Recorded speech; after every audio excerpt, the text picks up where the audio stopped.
Fantomas. Vous dites? Je dis Fantomas. Qu'est-ce que c'est? Rien. Et tout. Mais enfin, qui est-ce? Personne, et cependant quelqu'un. À la fin, me direz-vous, que fait ce quelqu'un? Il fait peur.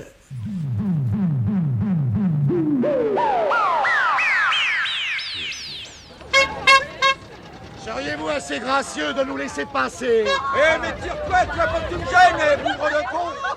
C'était la sortie des théâtres et c'était aussi le dernier jour de l'année, double motif pour que l'animation fût grande. Tout ce que Paris comportait de gens riches et élégants était pour ainsi dire réuni sur cette vivante et vivace artère qui s'étend de la porte Saint-Martin à la Madeleine, sous l'étiquette de Grand Boulevard. Les automobiles de maître étaient en nombre imposant, se faisant fièrement de la place à violents coups de trompe. Cependant qu'à l'intérieur des véhicules, superbes limousines ou confortables landolets, se devinaient, atténués par la buée qui montait sur les glaces, deux délicates silhouettes de femmes enveloppées de fourrure, encapuchonnées de dentelle. Fandor, cher ami. Bonsoir. Cher Fandor. Bonsoir. Oh, Fandor. Bonsoir. Cher Rome. Isabelle de Guéréo, par exemple. Oh, c'est vous, mon cher. Comment va? Vous entrez avec moi, hein. Vous serez mon chevalier servant. J'ai ma table retenue chez Raxime. Mais... Oh, en tout bien, tout honneur. Sitôt dans la plage, je vous rendrai votre liberté si bon vous semble. Moi, j'ai mes occupations. Puis, elle poursuivit avec une pointe de Et mes malice. adorateurs. Quant à vous, Fandor, je sais qu'on ne vous débauche pas. Vous me prouvez tout le contraire, Isabelle. Raxime. Le célèbre Raxime, la boîte de nuit la plus sélecte dans tout Paris, où chaque soir se retrouve le gratin du monde de la noce, demi-mondaine de grand luxe fêtard des plus huppés. Oh, cher comte, ami. Il Bonsoir. retrouvait là, transformé, vieilli peut-être, car on n'est pas admis chez Raxime sans avoir au préalable gagné ses chevrons dans la lutte de la vie. Mais à coup sûr, enrichi et somptueusement entretenu, quelques demoiselles, plus ou moins aimables, plus ou moins jolies, qu'il avait autrefois connues dans ses excursions nocturnes, au quartier latin ou à Montmartre. Tiens, voilà encore ces petits voyous de loupe. Et, familièrement, il prenait à la taille une sorte de gamine aux allures de Gavroche, menue comme à 15 ans, mais dont le visage fatigué, marqué par les veilles, semé de rides, accusait un âge beaucoup plus avancé. Bas les pattes, ou je cogne. Toutes les classes, en effet, se retrouvaient chez Raxime. Et de ces 20 tables qu'occupait le tout Paris du demi-monde, partaient des coups de griffe dont la presse se ferait l'écho. Tiens, déjà là. Qui donc? Des Ikismi. Un nom symptomatique. Prédestinés. Taisez-vous, perfide. Oh, le vieux duc de Petra. Toujours très entouré. Bonsoir. Vieille noblesse italienne, riche à millions, fréquente le demi-monde parce qu'il ne peut plus briller dans le vrai. De fâcheuses aventures. Oh, Arnold, l'acteur des variétés avec son petit ami. Ah oui. Émilienne. Liane. Une griserie générale commençait à gagner toute l'assistance. Les tziganes s'évertuaient à corser encore l'événement bachique. Soudain, le premier violon, quittant son orchestre, s'avança au milieu de la salle et avec son pittoresque accent moldo-valaque, annonça, œil en coulisses. Je vais avoir l'honneur de donner à la très brillante assistance la primeur d'une œuvre de ma composition, Les Fontaines chantantes.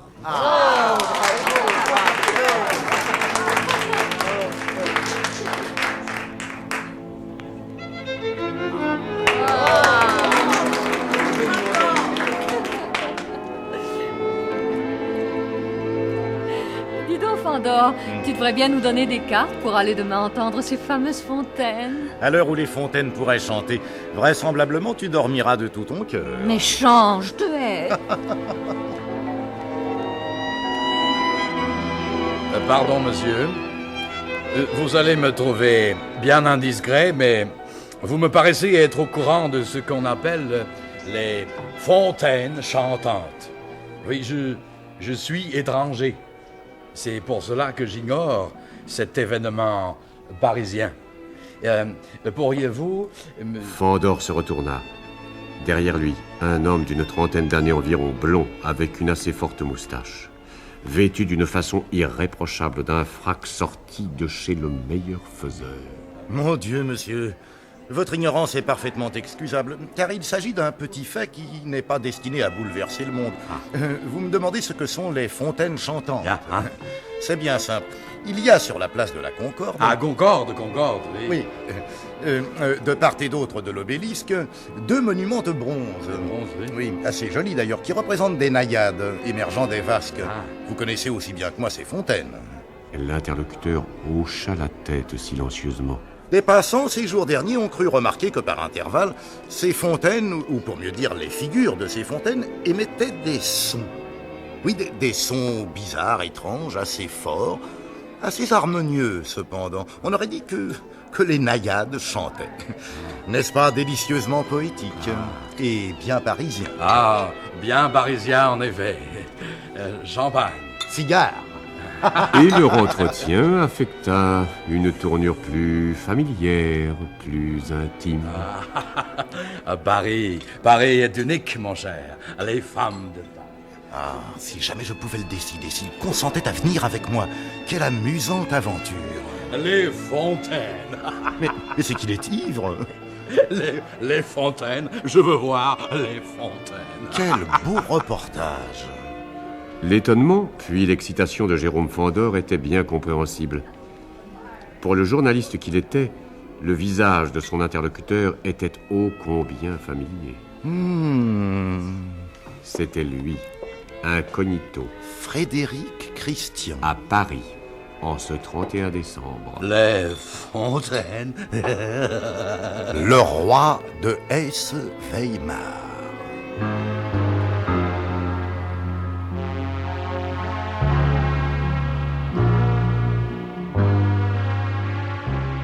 Sur la place de la Concorde, absolument déserte à cette heure avancée de la nuit, 2 hommes, enveloppés dans leur pelisse, se tenaient par le bras, avançant avec d'inquiétantes oscillations. Les fontaines. Diable, sa très gracieuse majesté de Hesse-Weimar tient une cuite de polonais. Je veux aller voir les fontaines. Je ne suis pas mal non plus. Ressaisis-toi, Fandor. Frédéric Christian de Hesse-Weimar, sous et incognito à Paris, tu tiens là un beau reportage. Allons écouter les fontaines chantantes. Les fontaines de la place de la Concorde faisaient depuis quelques semaines courir tout Paris. Un beau matin, elles s'étaient mises à chanter. Et personne n'y comprenait rien. Eh bien, ces fontaines... Eh ben, les fontaines ne chantent plus. C'est fermé, ça ne joue pas. Allez, allons prendre un verre. Ah oui, allons boire du champagne. Taxi. Oh. Je sais où on va aller. Écoute, nous avons fait toutes les boîtes. Bon. On va pas au café, on va chez moi. Ouais, on va chez moi, chez elle, chez Suzy Dorfel. C'est ma petite amie. Crois-tu qu'elle m'attend depuis minuit pour souper? Souper encore? Mais parfaitement. Non, écoute-moi. Le coffre est toujours bon. 247 rue de Monceau. Pour une sous-lographie, décidément, c'est une sous-lographie royale.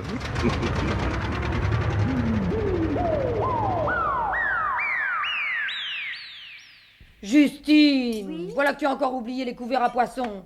Penses-tu qu'il va bouffer avec ses doigts, mon amant? Comme le faisait ce vieux magot de Chine que j'ai gardé 3 mois l'année dernière. Suzy Dorcel adressait ce reproche sur le ton d'une véhémente apostrophe à l'accent nettement faubourien qui contrastait de la façon la plus absolue par son caractère de vulgarité avec la silhouette délicate et distinguée de la jeune demi-mondaine. Mais tu as encore fait une gaffe, il fallait pas prendre d'orchidées roses. Fiche-les-moi en l'air. J'en veux que des mauves et des jaunes. Tu sais bien que ce sont les couleurs officielles de Sa Majesté. Drôle de goût qu'il a pour le jaune, ça. Enfin, votre Majesté. Quelle heure est-il? Justine sortit une grosse montre de son corsage. Pas loin de 11h03. Madame va me permettre de lui souhaiter la bonne année. Justine. Mais sauve-toi maintenant. Sa Majesté ne veut pour la servir ce soir personne d'autre que moi. Sauve-toi et à demain. À Anna, madame. À l'année prochaine.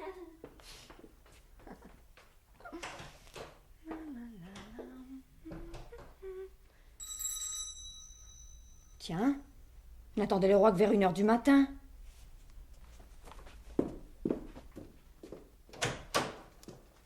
Ah, c'est vous, mademoiselle Pascal?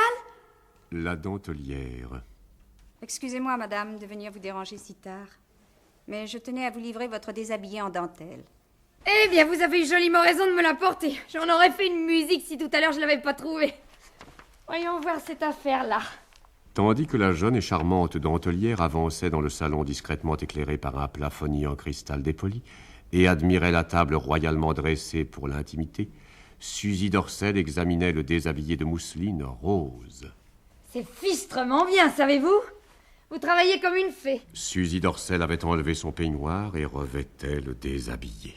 Que madame est belle. Vraiment? Vous trouvez que ça me va bien? À merveille, madame. C'est que je reçois ce soir mon amant de luxe. Vous savez, le roi? Oui, madame, je sais. Votre table est joliment dressée. Oh, il faudrait que vous me fassiez une nappe en dentelle. Je suis sûre que ça irait très bien. Pas ce soir. Je n'ai pas le temps. Et puis, il faut pas trop me pousser à la dépense. Vous savez, je n'oublie pas que j'ai une ardoise chez vous. On causera de ça dans quelques jours. Bonsoir, ma petite.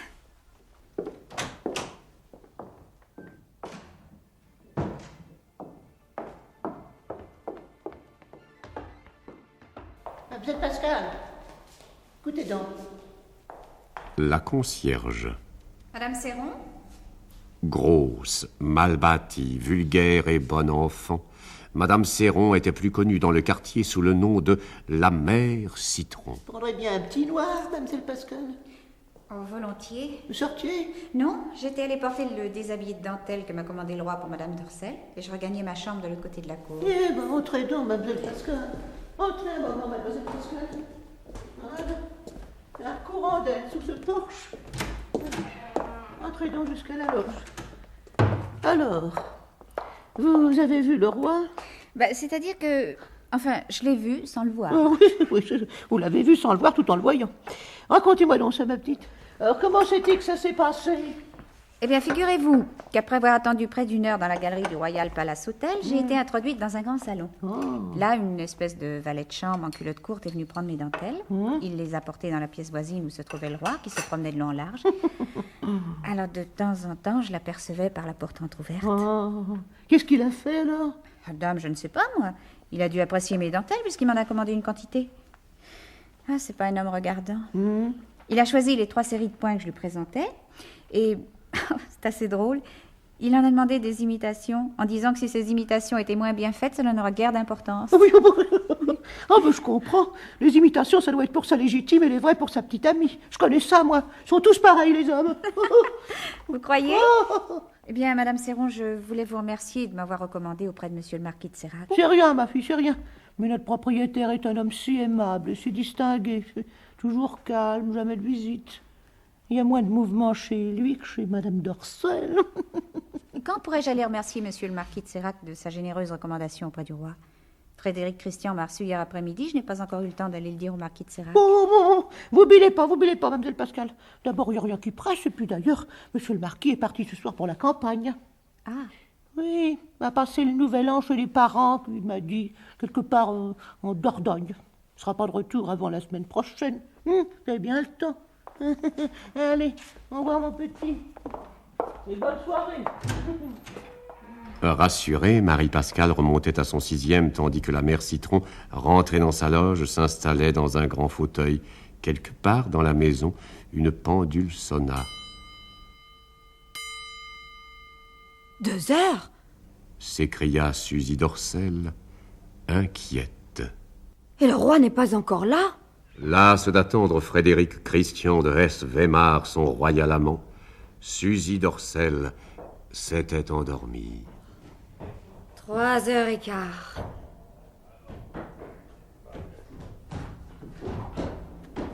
Je parie que c'est lui. Mais comme il arrive tard.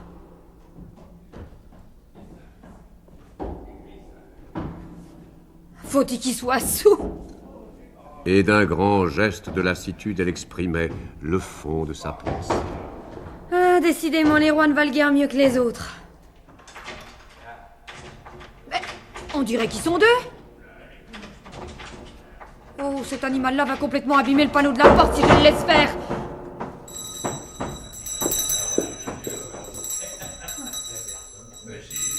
Ça promet de la gaieté qui va être dans un état. Suzy! Madame! Mon tabouret. Voulez-vous vous débarrasser?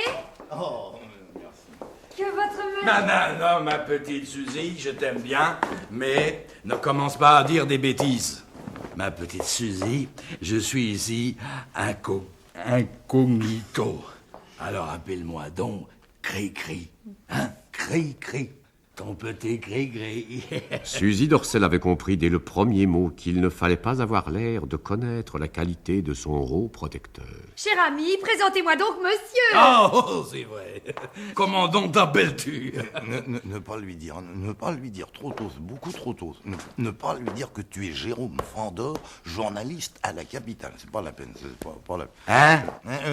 Somme fides acatus. Vous savez, j'aime pas qu'on me parle anglais, moi. Non, mais te fâche donc pas, Suzy de mon cœur. Tu vois bien qu'on plaisante. D'abord, ce n'est pas de l'anglais, c'est du latin. Du latin. Bonus, latinus. Ancestribus, le bon latin des ancêtres. Le latin de cuisine. Cuisinus, autobus. Acat, madame, était un personnage de l'Antiquité qui se rendit célèbre par l'amitié fidèle qu'il avait vouée à son compagnon et ami, le fameux Énée, grand voyageur devant l'éternel et véritable globe-trotter. Oui, à table, à table, à table, à table, à table. Or, à plusieurs centaines d'années de distance, je me trouve dans la même situation que ce fidèle... À table! Dépêche-toi donc, Suzy, pour donner une assiette et des verres. Non, je ne veux rien prendre, rien, absolument. Au surplus, je vais m'en aller dans quelques instants. Ah non, jamais de la vie. Tu vas rester jusqu'à la fin. Bon, alors un doigt de champagne tout à l'heure et ça me suffira. Allez, viens. Mais où vas-tu? Je reviens à l'instant. Il doit y avoir quelque chose d'ouvert par là. Je sens du froid aux jambes. Tu feras mieux de nous les montrer, tes jambes. Car sais-tu bien, mon cher, qu'elle est faite comme une statue. C'est une petite merveille. Allez boire. Ah non. Allez boire. Non. Oh, je savais bien, c'est la porte d'entrée qui était restée ouverte. J'espère que personne n'a pénétré dans l'appartement. Eh ben, si quelqu'un est entré, qu'il vienne avec nous. Plus on est de fous, plus on rit. Je croyais avoir entendu du bruit. Santé. Santé. Santé. Santé. Il est tout à fait charmant, ce jeune homme. Et l'autre qui reste insensible à mes caresses. Je vais le rendre jaloux. Il est mignon, en plus, cet Acat. Acat, disiez-vous? Ah! Mon indiscrétion a suffisamment duré et je crois le moment venu de m'en aller. Mais non. Voulez-vous me faire le plaisir de déjeuner tous les deux avec moi demain? Après une brève discussion et un échange de banalités incohérentes mais polies, il fut convenu que le fidèle Acat reviendrait le lendemain vers 1h chercher Suzy d'Orsel et son petit Cri-Cri. Bonsoir. Bonsoir. Alors, merci. Oh, quelle soirée, quelle cuite. Il s'orientait avec précaution dans l'obscurité. Il avait descendu 2 étapes, il franchit une porte vitrée. Il se rendait soudain compte, à la morsure du froid, l'enveloppant brusquement, qu'il était arrivé en plein air, sous la voûte de l'immeuble. Cordon! Où est la loge de la concierge? Ah! Comme il allait frapper, Fandor s'arrêta brusquement, figé de stupeur. Devant ses yeux, dans la cour intérieure qu'éclairait faiblement un pâle rayon de lune, une masse lourde et informe venait de tomber.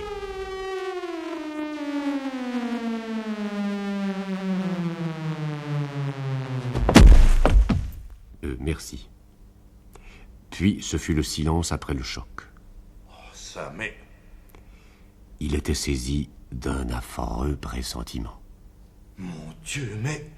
Hélas, oui. Il venait d'être le témoin d'un drame épouvantable. Mais on dirait... Là, sur le pavé, gisait inerte, inanimée, Suzy Dorcel. Oh! L'infortunée jeune femme était tombée du 3e étage. Quelle horreur! Il la souleva dans ses bras, regardant son visage, les yeux fous, cherchant à surprendre un mouvement, une étincelle de vie. Au secours! Le silence, seul, fit écho à ses cris. Que faire? Partons au plus pressé. Et rebroussant chemin, il remontait avec son précieux fardeau jusqu'à l'appartement de la pauvre femme qu'il venait de quitter quelques instants auparavant, heureuse de vivre, gaie, contente. Que s'est-il passé? Il arrivait enfin. Ouf! Le 3e étage. La porte.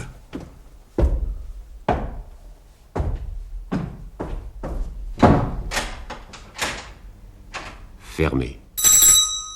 Ces quelques secondes lui parurent des heures. Mais vite! Ah, enfin.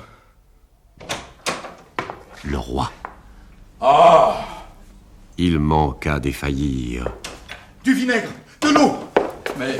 Allez chercher quelqu'un. Du secours. Appelez! Mais... Non, taisez-vous. Morte. Elle est morte. Que se passe-t-il? J'entends du bruit et tombe malade. C'est moi la concierge. Eh ben, ça tombe bien. C'est vous la concierge? Oui. Eh bien, de grâce, madame, allez chercher du secours. Un médecin. Madame Dorcel s'est tuée. Ou du moins, elle est malade. Bien malade. Faites vite. Oui, je fais. Alors? Frédéric Christian, immobile, flegmatique, achevait un verre de liqueur. Ah, ça, que signifie? Mais... je ne sais pas. Enfin, voyons, qu'avez-vous fait depuis mon départ? Lorsque je vous ai quitté, vous étiez tous les deux assis sur le canapé d'angle du boudoir. Expliquez-moi pourquoi Suzy Dorcel est tombée par la fenêtre. Pourquoi je l'ai trouvée inerte dans la cour de l'immeuble? Je ne sais pas. Je n'ai pas bougé, moi, du canapé. J'y suis resté jusqu'au moment où tu as sonné. Mais Suzy! Suzy m'a quitté un instant, en effet. Je croyais qu'elle était allée te reconduire. Mais c'est impossible! Elle n'est pas venue me reconduire, elle ne vous a pas quitté. C'est vous! Il fallait frapper un grand coup, surprendre le roi, l'obliger à se dégriser sous le choc de l'émotion, de la surprise. Je supplie votre majesté de parler! Mais je ne vous comprends pas. Si, votre majesté me comprend. Elle sait désormais que je n'ignore pas me trouver en présence de Frédéric Christian II, roi de Hesse-Weimar. Et votre majesté a devant elle Jérôme Fandor, rédacteur à la capitale, un journaliste. Ah. Paisiblement, il se dirigeait vers le vestibule où il avait laissé ses vêtements. Sans geste hâtif, avec tranquillité, Frédéric Christian revêtait sa pelisse, coiffait son chapeau, prenait à la main sa canne à pommeau d'or. Ah, ça, mais que faites-vous? Il oubliait toutes les formules protocolaires qui veulent qu'on adresse la parole à un roi qu'à la 3e personne. Mais l'heure n'était pas d'observer les usages. Je m'en vais. Par exemple, restez. Non, je pars. Ne vous inquiétez de rien. Ça s'arrangera. Je m'en charge. Restez! Je vais me laver les mains. Eh ben, elle est un peu forte, celle-là. J'ai déjà vu bien des choses dans ma vie de journaliste, mais ça...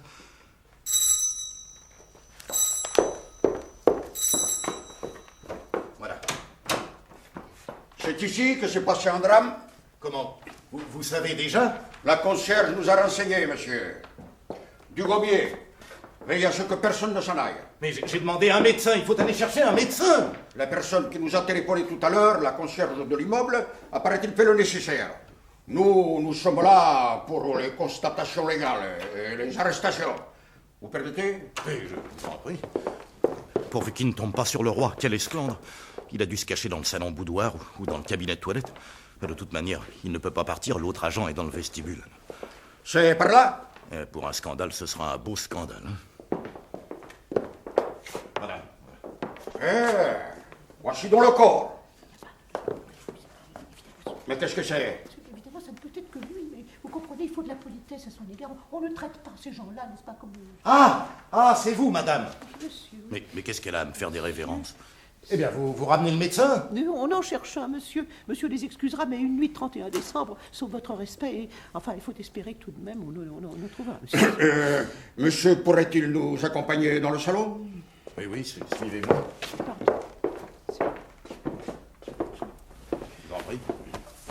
Peut-être qu'il vaudrait mieux que monsieur nous dise exactement les choses comme elles se sont passées. Ces rapports aux ennuis, et puis c'est des histoires trop importantes. Enfin, le gouvernement... Eh bien, je venais de quitter mes amis, et maintenant je descendais l'escalier.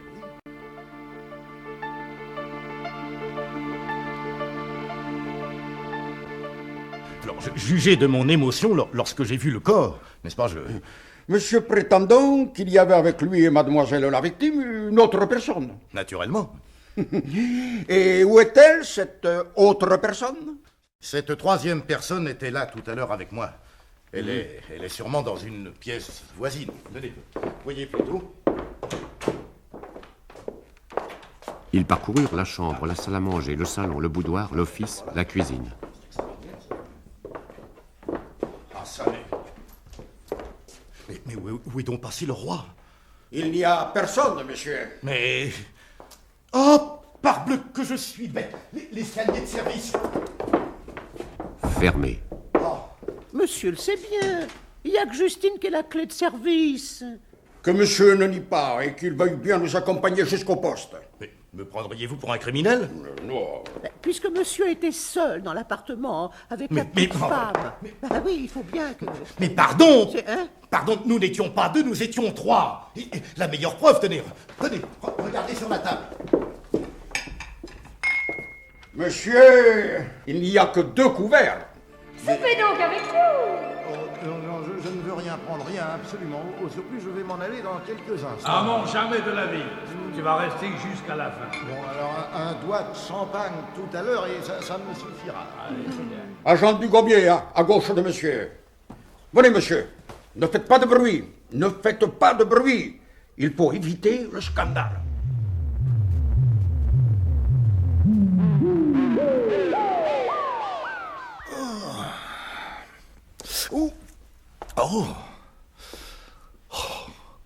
Oh, j'ai soif.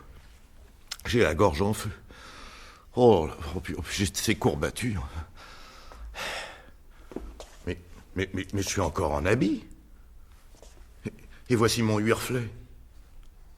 Mais ces tableaux, ces tentures, ce mobilier de bureau, où suis-je? Mon Dieu! Le roi! Suzy d'Orcel, morte sur le pavé. Le roi qui disparaît. Les gendarmes. Oui. Je me souviens, les agents m'ont amené au poste. Eh ben, mais dans quelle pièce du commissariat a-t-on bien pu me fourrer? Le violon est donc plein. Et puis où est le roi? L'a-t-on arrêté lui aussi? C'est vraisemblable, mais ce n'est pas certain. Une bibliothèque, un cartonnier, des dossiers en désordre, un pèse-lettres, un encrier. Mais c'est un cabinet de travail, le cabinet de travail du commissaire ou de son secrétaire. Mais comment diable se fait-il qu'il m'ait enfermé là? Déjà hier soir, ces ménagements, cette politesse, à coup sûr inusitée chez les gardiens de la paix.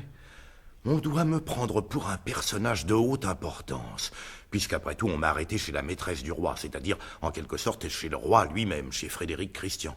Avec un calme parfait, il rectifia le nœud de sa cravate, l'ordonnance de sa coiffure fort compromise, puis d'un ton naturel et dont l'effet était comique au plus haut point dans la circonstance, il appela.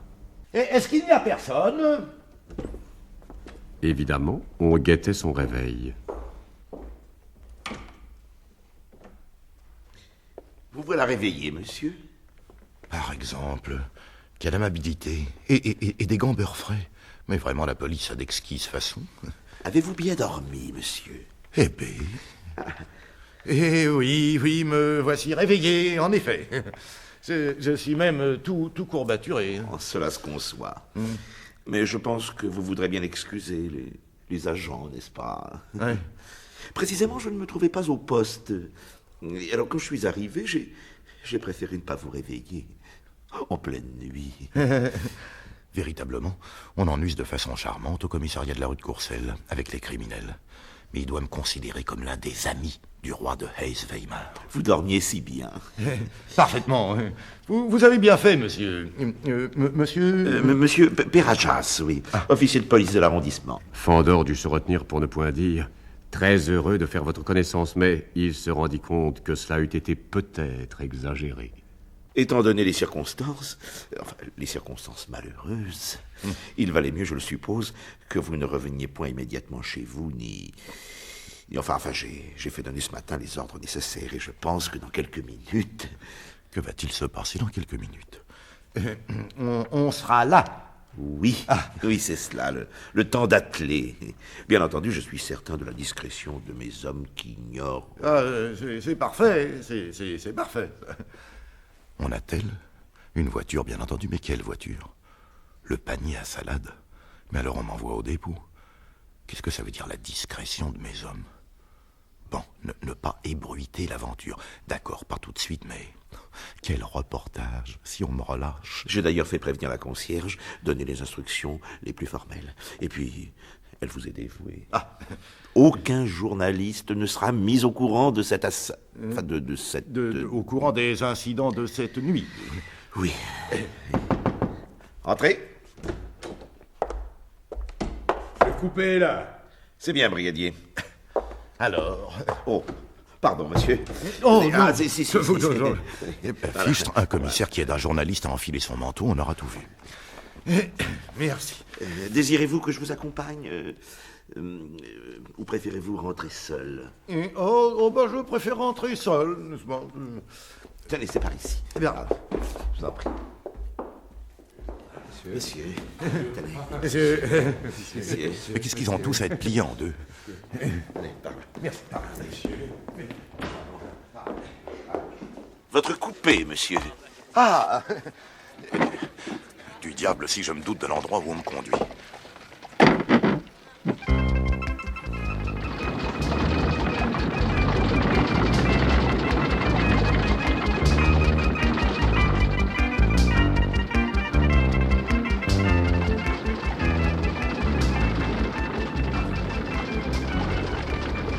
Rue de Courcelles.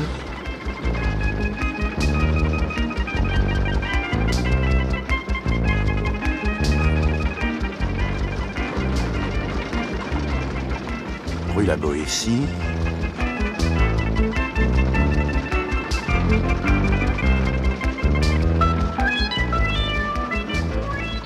Les Champs-Élysées.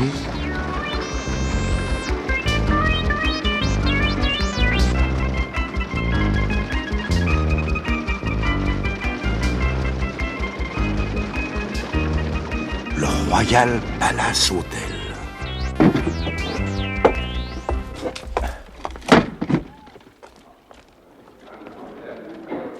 Boum! Je comprends tout. Me voilà hors d'affaire. Évidemment, on me conduit chez le roi qui m'a fait réclamer. Dans 10 minutes, je serai libre. Quelle veine!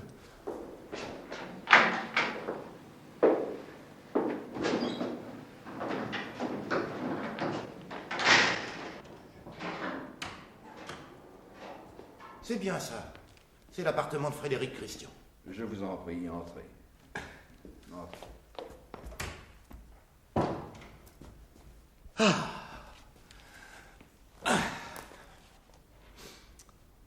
Mon excellent ami se fait attendre. Enfin, je ne peux pas lui en vouloir, il s'est conduit très proprement. Arrêté à 4 heures, relâché à 11 heures. Bon. Il se fait attendre, le gaillard. C'est pire que chez le dentiste. Et on dit que l'exactitude est la politesse des rois. Il y avait quelques minutes déjà que Jérôme Fandor s'absorbait dans la contemplation de dessins satiriques du périodique lorsqu'un maître d'hôtel entra cérémonieusement dans la pièce. Et après un grand salut, sans mot dire, lui tendit une feuille de papier. Mais qu'est-ce qu'il me veut, cet escogriffe? C'est un menu. Frédéric Christian n'est donc pas encore rentré, je dois l'attendre. Après tout, le souper d'hier soir n'a pas été très agréable. Où devra-t-on servir? Dans le boudoir? Dans le boudoir. Monsieur... Voilà. propre. Encore. Entrez. Télégramme. Merci.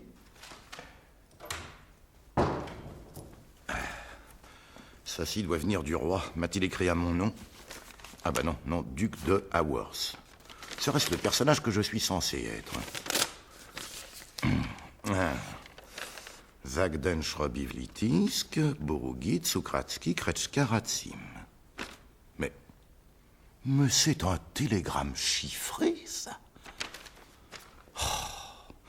Bon Dieu, mais pourquoi Frédéric Christian n'arrive-t-il pas? Pourquoi m'a-t-on remis à moi ce télégramme qui doit lui être destiné? Est-ce que par hasard... Oui? Tous ces larbins me prendraient... Vous l'aviez compris, n'est-ce pas? Pour le roi.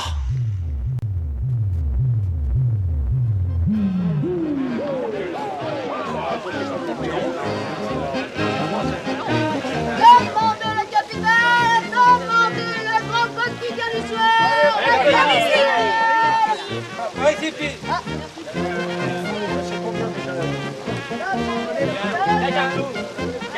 Ah, c'est magnifique! Mais enfin, voyons, Marie-Pascale. Cessez donc d'être ainsi absorbée. Franchement, vous avez l'air de porter le diable en terre aujourd'hui. Allons. Oh, c'est vrai, je vous demande pardon, mademoiselle Rose, d'être une camarade si peu aimable, mais que voulez-vous, j'ai la tête à l'envers aujourd'hui. Oh, mais tenez, regardez! On dresse une estrade entre l'obélisque et le pont de la Concorde. Oh, regardez! Oui, le député. Eh oui, directeur de la capitale. Et Jean-Gabriel de Panteloup, le secrétaire général de la capitale. À quelle heure est-ce que ça se passe, hein? C'est rien, moi. Mais c'est pour aujourd'hui, en tout cas. Ça, Demandez la capitale! Tous sur les fontaines! Demandez la capitale! S'il vous plaît! Voilà ma petite dame! Merci. C'est aujourd'hui que la capitale éclaircira publiquement le mystère des fontaines chantantes de la place de la Concorde. Mystère qui, depuis une semaine, préoccupe de plus en plus Paris et... Bon, vite, les faits divers. Non, il n'a encore rien dit de l'affaire. Pas une ligne sur la mort de Suzy Dorsel, ni sur le roi. Mesdames et messieurs, la fontaine, mesdames et messieurs, la fontaine que nous venons interroger aujourd'hui même a été construite en 1836, moyennant le prix de 1 500 000 francs. Cette fontaine, d'un modèle admirable, peut débiter par 24 heures 6 716 mètres cubes d'eau. Elle se compose essentiellement d'un bassin en pierre dépolie, qu'habitent, comme vous le voyez, 6 figures de Triton et de Néréide, tenant chacun un poisson qui rejette de l'eau par sa gueule entrouverte. Comme vous pouvez vous en rendre compte, mesdames et messieurs, ce dispositif ne comporte rien d'anormal. Et c'est pourquoi, en présence de ce monument, nous ne pouvons nous défendre d'une légitime émotion à l'idée que ces fontaines, à certains moments irréguliers, inégaux sans doute, mais réels, indiscutables, se mettent à chanter.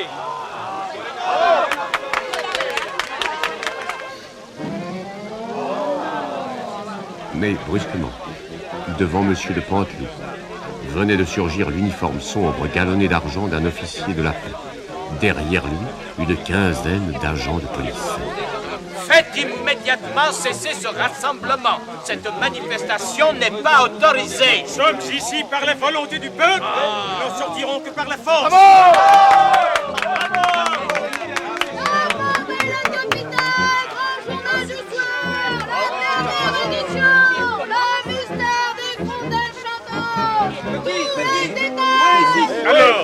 Alors, avez-vous une autorisation, oui ou non? C'est un oppressant! Irresponsable! Manipulé! Occupez-vous des trublions plutôt que des journalistes pour une fois. Soudain, venait de surgir un être extraordinaire. Un vieillard à longue barbe, vêtu d'une robe blanche. Il n'est pas un Parisien qui n'a rencontré dans les rues, sur les boulevards, quelques-uns de ces hommes qui, perpétuellement, cheminent à pied, sans chapeau. L'esprit semble-t-il absorbé dans de profondes pensées. T'as vu? Prends le petit sur tes épaules! C'était ce que l'on appelle les hommes nature ou les hommes primitifs. Zut, ouah. Il était toujours là quand il se passait quelque chose.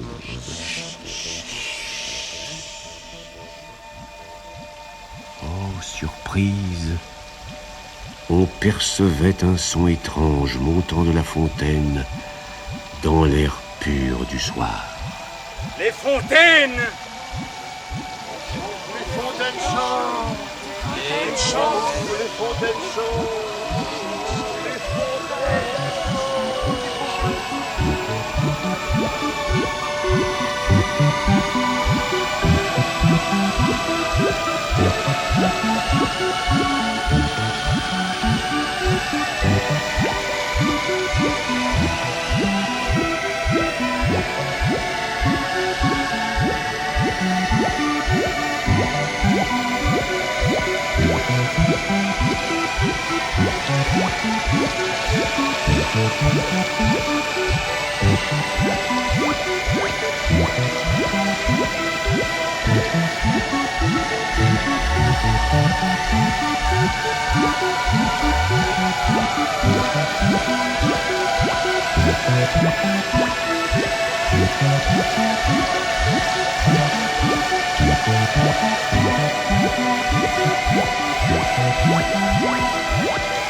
Madame Bouillot?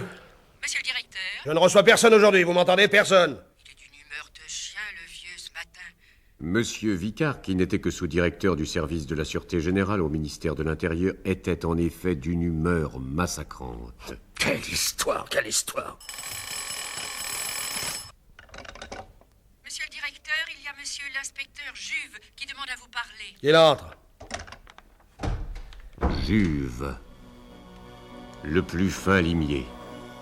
La façon dont il comprenait son rôle de policier, son intégrité scrupuleuse, ses aventures extraordinaires l'avaient rendu populaire dans le monde entier. L'avait mis au rang des véritables célébrités, l'avait peu à peu auréolé d'un renom dont aucun policier au monde ne pouvait s'enorgueillir. Juve. Lorsqu'on prononçait son nom, les criminels les plus endurcis se mettaient à trembler. Ils mettaient au service de la société ses merveilleuses qualités d'induction et son courage exceptionnel à la poursuite des brigands les plus redoutables.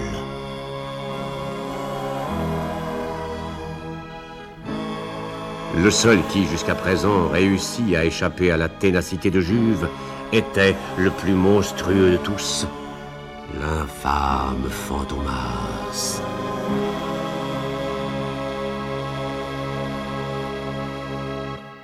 Mon cher Juve, je vous ai fait demander pour une affaire de haute importance. Vous avez appris que le roi de Hesse-Weimar, Frédéric Christian II, était de passage à Paris, venu incognito. Oui. Très bien. Figurez-vous que Christian II a une maîtresse, ou plutôt avait une maîtresse, Suzy d'Orsel, une demi-mondaine dont en effet nul ne connaissait effectivement le protecteur. Après? Cette femme a été assassinée, ou c'est-à-dire justement, n'a pas été assassinée. Vous entendez, Juve? N'a pas été assassinée. N'a pas été assassinée. Bien. Alors? Alors cette femme qui n'a pas été assassinée s'est jetée par la fenêtre hier soir, en pleine nuit, à 3 heures du matin, s'est suicidée, en un mot, précisément au moment où Frédéric Christian II se trouvait chez elle en train de souper. Vous saisissez? Non. Je ne saisis pas du tout. Où voulez-vous en venir? Mais c'est clair comme de l'eau de roche, Juve. Frédéric Christian II était hier soir chez sa maîtresse, et cette femme se jette par la fenêtre. C'est un scandale inimaginable. D'autant que le commissaire de police du quartier a fait la gaffe d'arrêter le roi. On a arrêté le roi? Mais je ne comprends plus du tout. Ce n'est pas un suicide, alors? C'est ce qu'il faut établir. Vous me chargez de l'enquête, en d'autres termes. Je vous charge. Voyons. En somme, voilà ce que l'on sait. Frédéric Christian II est venu chez sa maîtresse hier soir. Celle-ci s'est jetée par la fenêtre. On a arrêté Frédéric Christian II dans l'hypothèse d'un crime. Il a voulu nier, en disant qu'il n'était point seul et qu'un individu avait pris la fuite, hypothèse inadmissible, puisque personne n'a vu ce second individu, et que la porte de l'escalier de service était fermée. Le lendemain matin, ce matin donc, on l'a relâché. Et il s'agit maintenant de savoir s'il y a eu réellement crime ou suicide. C'est bien cela. Ah, c'est bien cela, comme vous y allez. Vous voulez savoir s'il y a eu crime ou suicide? Oui, évidemment. Dans le fond, c'est la question qui se pose. Mais vous la précisez trop. Un roi assassin, réfléchissez, ce n'est pas possible. Il y aurait d'épouvantables complications diplomatiques, c'est un suicide. Suzy d'Orsel s'est certainement suicidé. Seulement, il faut l'établir, cet indiscutable suicide. Il faut l'établir, voilà. Cet accident s'est passé, je vous l'ai dit, 247 rue de Monceau, chez Suzy d'Orsel. Allez-y, voyez les lieux, enfin établissez, preuves en main, dans un rapport documenté, qu'il y a eu suicide. De la sorte, nous pourrons faire ce soir une note à la presse et l'on étouffera le scandale qui, sans cela, immanquablement, va se produire. C'est parfait. Je vais aller faire mon enquête immédiatement. Je n'ai pas besoin de vous assurer, monsieur Vicard, que j'apporterai tous mes soins à éclaircir entièrement cette affaire. Entièrement et impartialement. « 247 rue de Monceau, nous y sommes, monsieur. » Merci.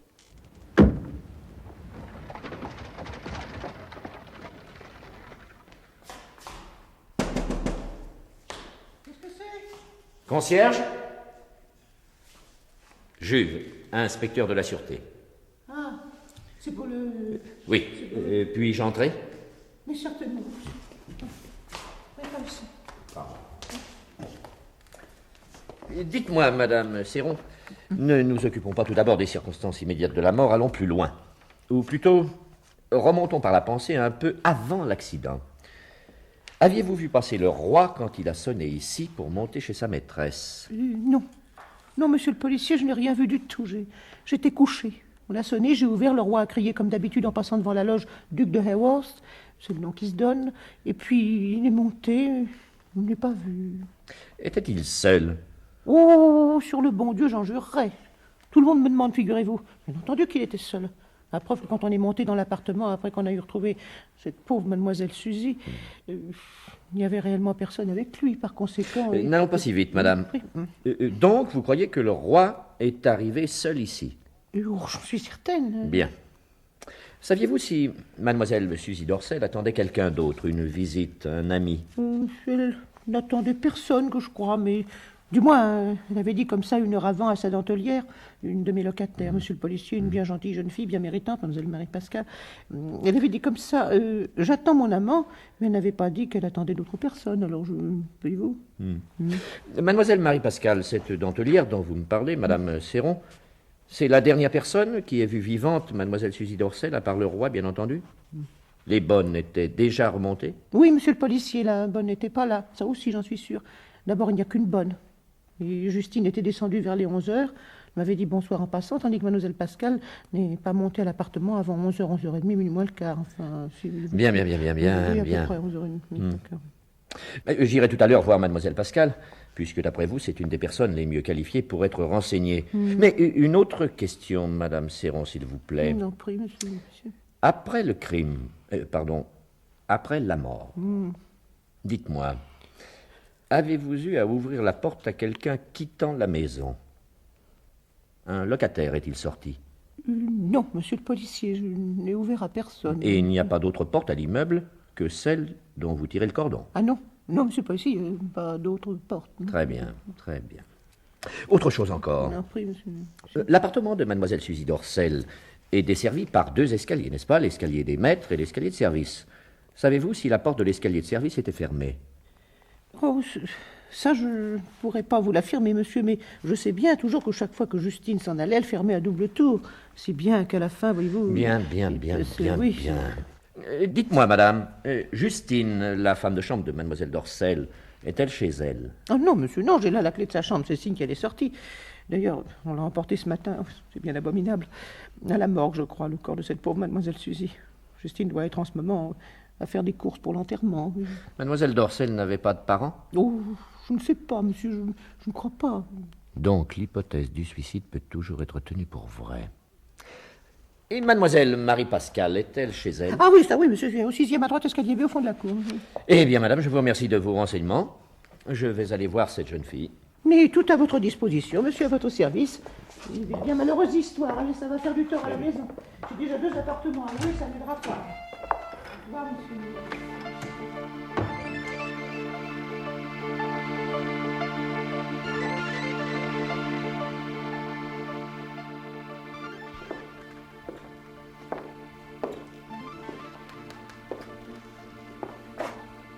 Dentelière.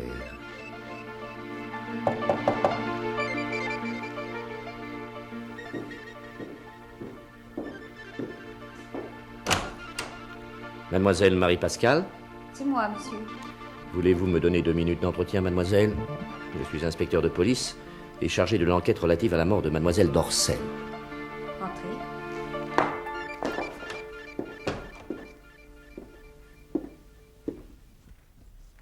En somme, mademoiselle, vous ne savez qu'une chose. C'est que mademoiselle Dorcel attendait son amant, qu'elle vous a dit qu'elle n'était pas très heureuse, mais que cependant elle ne vous semblait pas plus particulièrement triste, plus particulièrement ennuyée. Rien, enfin, n'aurait pu vous faire prévoir dans ses paroles ou dans son attitude qu'elle songeait à attenter à ses jours. C'est bien cela. Si, je sais autre chose. Écoutez, monsieur, je n'en ai encore parlé à personne. Je ne suis pas tout à fait certaine d'abord de ne pas m'être trompée. Cela s'est fait très vite, très très vite. J'étais à ma fenêtre, je respirais l'air, je flânais, en songeant précisément à ce que mademoiselle Dorcel m'avait dit de sa vie quelques heures avant. Tout d'un coup, j'ai vu qu'on tirait les rideaux de la fenêtre du vestibule. Puis, la fenêtre a été brusquement ouverte. Et à ce moment-là, j'ai aperçu, enfin, j'ai cru apercevoir que quelqu'un tenait ma malheureuse cliente. Un homme. Elle se débattait, mais sans crier. Lui, il l'empoignait aux épaules, il la jetait par la fenêtre, il la poussait dans le vide.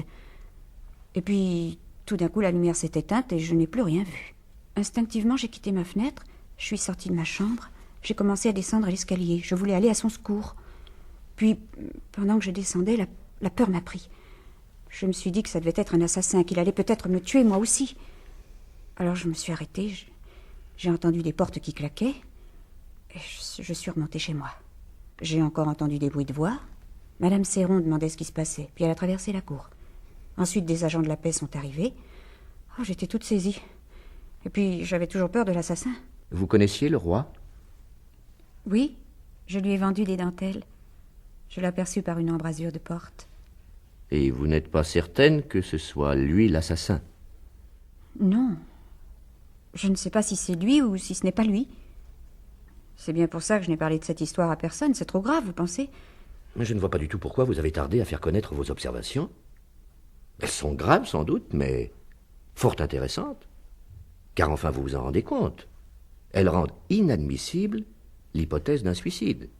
Elles tendent à prouver absolument qu'il y a eu crime.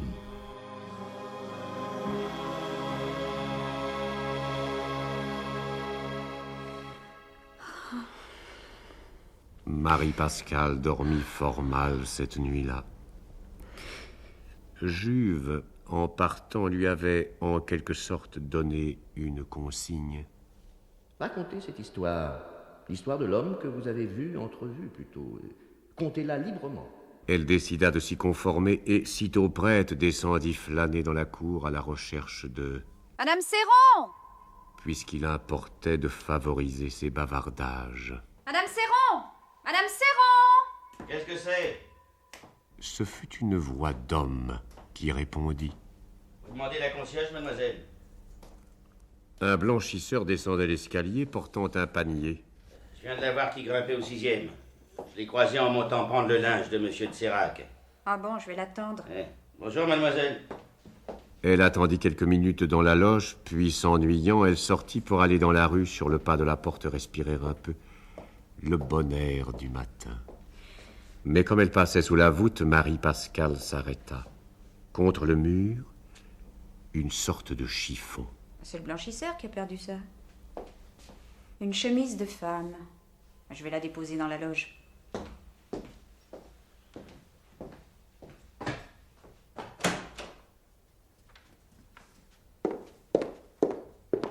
Mais une fois dans la loge, comme la jeune fille instinctivement regardait sa trouvaille, elle se prit à pâlir étrangement. Mon Dieu! Et Marie-Pascale était si bouleversée qu'elle dut s'appuyer au dossier d'une chaise pour ne point défaillir.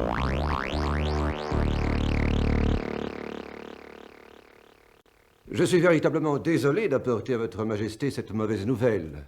Quelle mauvaise nouvelle? Je disais à votre majesté qu'il est difficile pour elle, même impossible, d'aller aujourd'hui aux courses de Longchamp, ainsi qu'elle avait daigné en manifester le désir.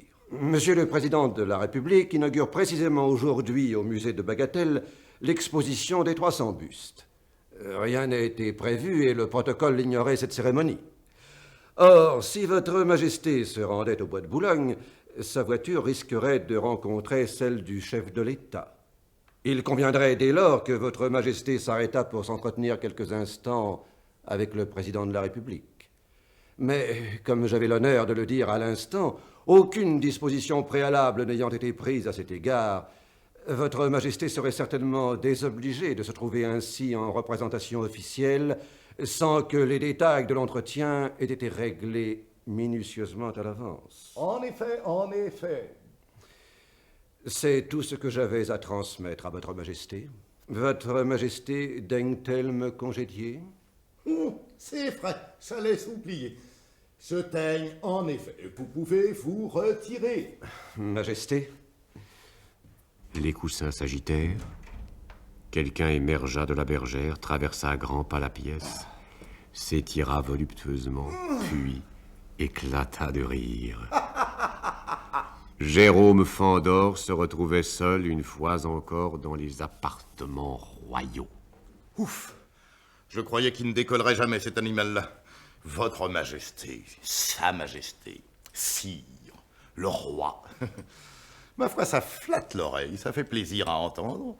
Surtout quand on n'en a pas l'habitude. L'habitude, oui. Voilà déjà 24 heures, pourtant que je commence à m'y faire, je finirai par croire que ça n'est plus une plaisanterie. Tout de même, le roi, qu'est-il devenu? Que fait donc Frédéric Christian à l'heure actuelle? Il a peut-être son plan pour me tirer d'affaire et dès lors il convient de ne pas le désobliger. D'un autre côté, le personnel du Royal Palace est-il dupe de cette substitution? Quoi? C'est mademoiselle Marie-Pascale. Ah! Mademoiselle, asseyez-vous. Il y eut un silence. Vraisemblablement, ce silence menaçait de s'éterniser. Fandor, vous savez bien qu'avant d'élever la voix devant un roi, il convient d'attendre qu'il vous ait fait l'honneur de vous interpeller. Alors je vous en prie, hein? Bon. Je vous écoute, mademoiselle. Je tenais à venir vous voir, pardon, à voir votre majesté, afin que, pour lui dire, enfin, pour lui exprimer toute ma reconnaissance au sujet des dentelles que vous m'avez commandées, enfin, que m'a commandé votre majesté. Qu'est-ce encore que cela? Ah, eh bien, mademoiselle, vous me ferez le plaisir de m'en envoyer encore d'autres. Et en ce qui concerne la facture? Décidément, ces pauvres rois doivent toujours avoir la main à la poche. Mais tandis que, prolongeant le silence, Fandor, perdu dans son admiration, s'attardait à regarder son interlocutrice. Quelle exquise créature, délicieuse. La délicieuse créature devenait toute pâle, se levait lentement, et, sans respect aucun du protocole et des usages, s'approcha du fauteuil dans lequel était nonchalamment étendu le roi. Sire. Laissa-t-elle échapper, avec un accent de sincère inquiétude. Sire, ce n'est pas vous. Oh, pardonnez-moi. Fichtre. Elle vient de s'apercevoir que je ne suis pas le roi de Hesse-Weimar, mais un inconnu, un imposteur. Non. Il suffisait de la voir, émue, tremblante, prête à sangloter pour comprendre qu'une préoccupation tout autre hantait son esprit. Oh, sire, je vous ai dénoncé.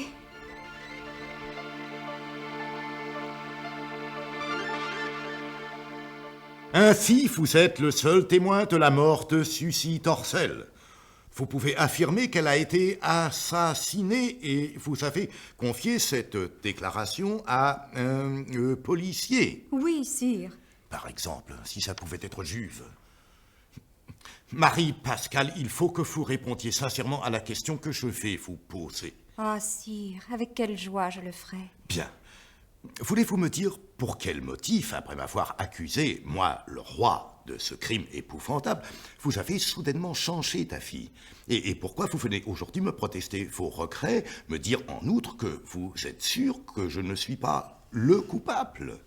Vous devez savoir pour me parler ainsi des motifs graves, autres que de simples mobiles inspirés par le sentiment ou le sympathie. Oh, sire, j'ai eu pour me convaincre de votre innocence des preuves irréfutables, des faits absolus. Ah. Oui, le lendemain de la visite du policier, ce matin même, j'ai vu tomber quelque chose d'un paquet de linge appartenant au marquis de Sérac, le propriétaire de la maison qui habite l'entresol. C'était une chemise, une grossière chemise de femme. Oh, votre majesté désire-t-elle que je continue? Ce sont là des histoires bien mesquines. Des histoires indispensables.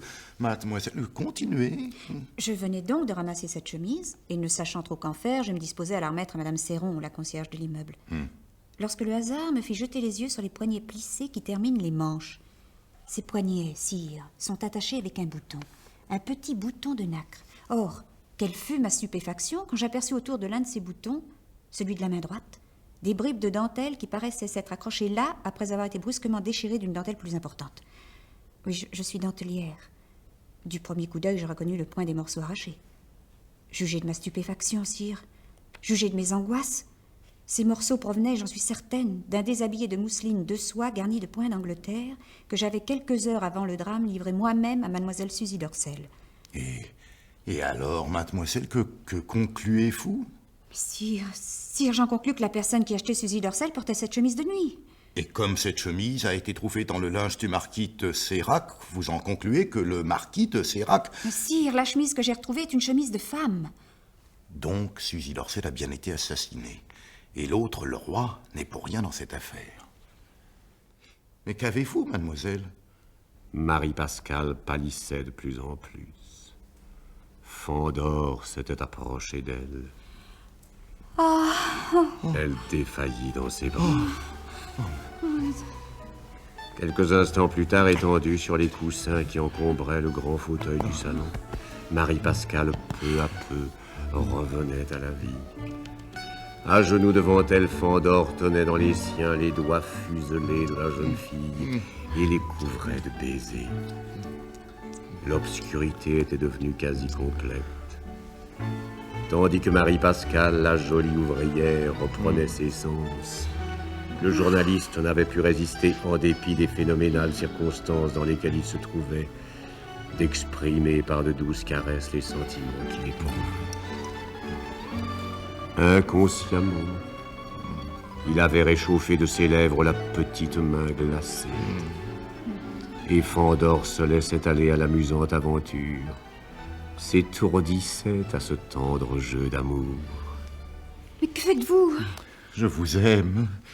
Oh non. Oh non, c'est atroce, c'est horrible. Oh non, je ne veux pas, je ne veux pas. Dans l'angle du salon, Marie Pascal s'abattait et, dissimulant son visage, de ses deux bras repliés, sanglotait éperdument. Hélas, moi aussi, je vous aime. C'était là une situation invraisemblable, ridicule, inouïe. Situation de drame et de vaudeville à la fois tragique et bouffonne, autour de laquelle pouvaient pivoter en même temps les sentiments les plus nobles, les attitudes les plus grotesques. Sire, permettez-moi de vous rappeler une promesse. Oserais-je solliciter de vous un souvenir? De l'index, elle désignait une photographie de Frédéric Christian II. Pauvre Fandor, décidément, il avait toutes les guignes. C'est abominable. Que disiez-vous, sire? C'est entendu, je disais, c'est entendu. Voici. Sire, oserais-je une dédicace? Ah non, ça jamais. De grosses larmes perlèrent aux yeux de la jeune fille. Un sanglot lui monta à la gorge. Ma chère Marie-Pascale, je suis désolé. Il m'est interdit d'écrire un seul mot sur mes portraits. Est-ce possible? C'est défendu par la Constitution. Quelle ahurissante situation. Je suis le dernier des mufles et le plus noble des héros. Qu'y a-t-il encore? C'est Wulfen Mimenglaschk. Sire, il me faut me retirer. Mademoiselle, Sire, ce que vous m'avez dit tout à l'heure à propos de la dentelle arrachée aux vêtements de Suzy Dorsel, il faut aller le dire à la sûreté. je pars.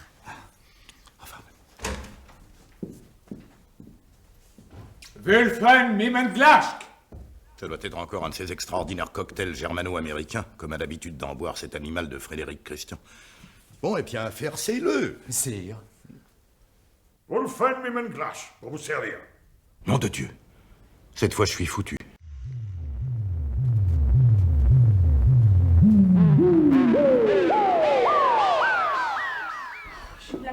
Je ne la trouve pas, c'est affreux.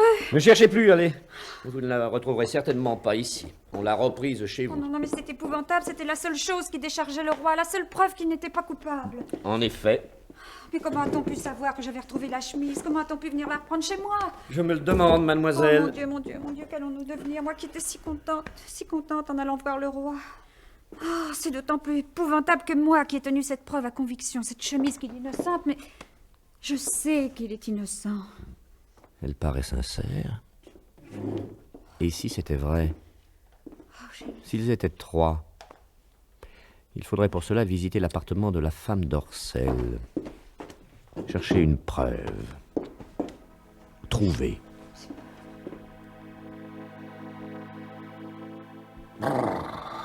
Ce n'est pas sans un certain frisson que Juve pénétra dans l'appartement tragique.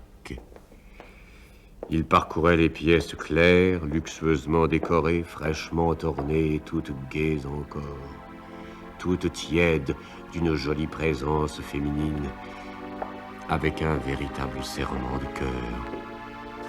La mort avait passé là, la mort sinistre du crime. La salle à manger. Ah, et c'est là qu'a dû se passer la scène déterminant le crime. C'est en tout cas là que Suzy Dorsel a reçu son amant. 2 couverts. Il n'y a que 2 couverts. Le roi a bien soupé seul avec sa maîtresse. Mais tout d'un coup, les yeux de Juve s'arrondirent. Mais je ne rêve pas!